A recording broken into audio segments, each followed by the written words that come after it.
Halo, selamat datang di channel Ruang Taktik. Di video kali ini kita akan analisis pertandingan antara AC Milan versus AS Roma. Pertandingan yang cukup menarik dan sangat alot di babak pertama karena kedua tim bermain dengan intensitas yang tinggi dalam jual beli serangan. Kedua tim juga memakai formasi yang sama, yaitu 4-2-3-1 yang tentunya dengan strategi, sistem, dan taktik yang berbeda. Let's go, kita bedah taktiknya sama-sama.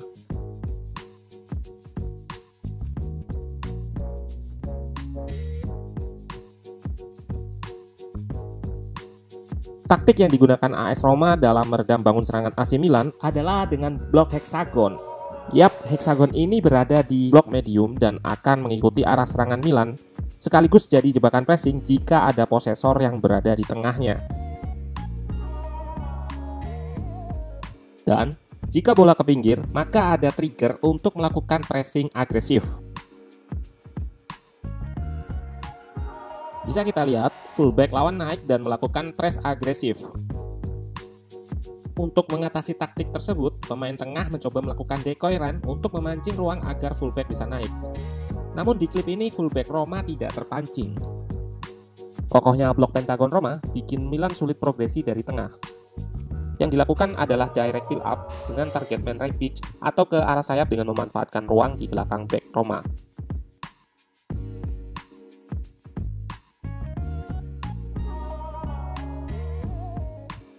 Umpan-umpan diagonal juga dilakukan untuk disorganisasi blok tengah Roma, namun itu saja tidak cukup. Eksekusi dan follow up-nya harus cepat sebelum ditutup kembali dengan blok heksagon yang bergeser.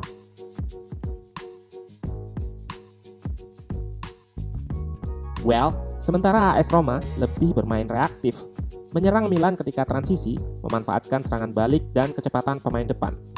Pun begitu, Milan cukup baik dalam transisi negatif ke bertahan.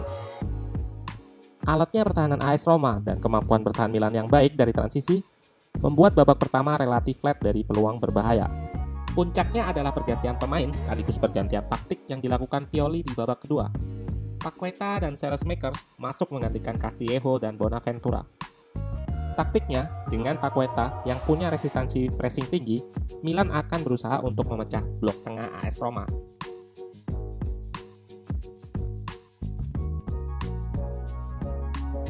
Dan taktik ini berhasil menghasilkan beberapa peluang sekaligus menaikkan tempo permainan dan determinasi Milan.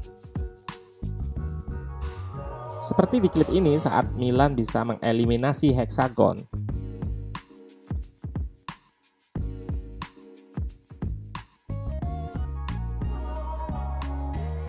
Paqueta benar-benar memberikan dimensi baru bagi serangan AC Milan. Kemampuan individu untuk melakukan penetrasi ke depan membuat serangan Milan lebih hidup. Dan rangkaian tekanan tadi membuat Milan bisa mencetak gol di menit ke-74 memanfaatkan kesalahan umpan bek AS Roma. Lihat bagaimana pemain tengah Milan melakukan transisi positif untuk gol ini.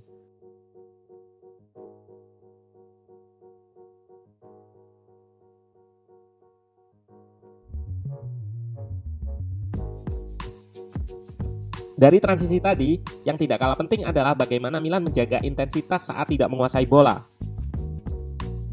Hingga menit ke-78, Pioli masih berteriak dari pinggir untuk melakukan high pressing.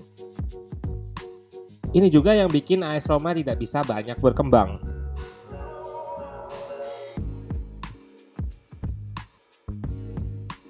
Ante Rebic yang di babak pertama tidak begitu banyak melakukan pressing, di babak kedua agresif melakukan pressing mundur.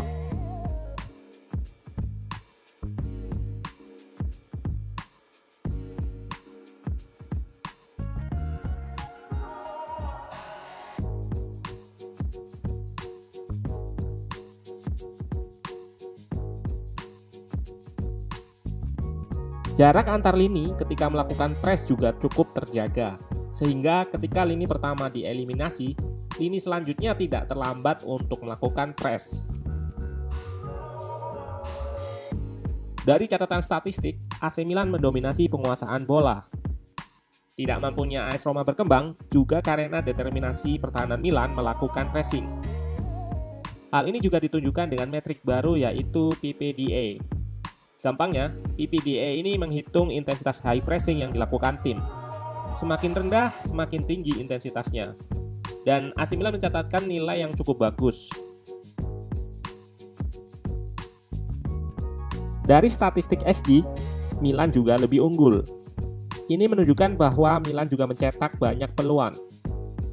Kunci selain pressing adalah pergantian taktik di babak kedua yang on point. Milan seperti mendapatkan roh kembali di awal babak kedua. Well, segitu dulu dari saya. Sampai jumpa di video analisis selanjutnya, tentunya di Ruang Taktik, channelnya Analisis Sepak Bola. Bye.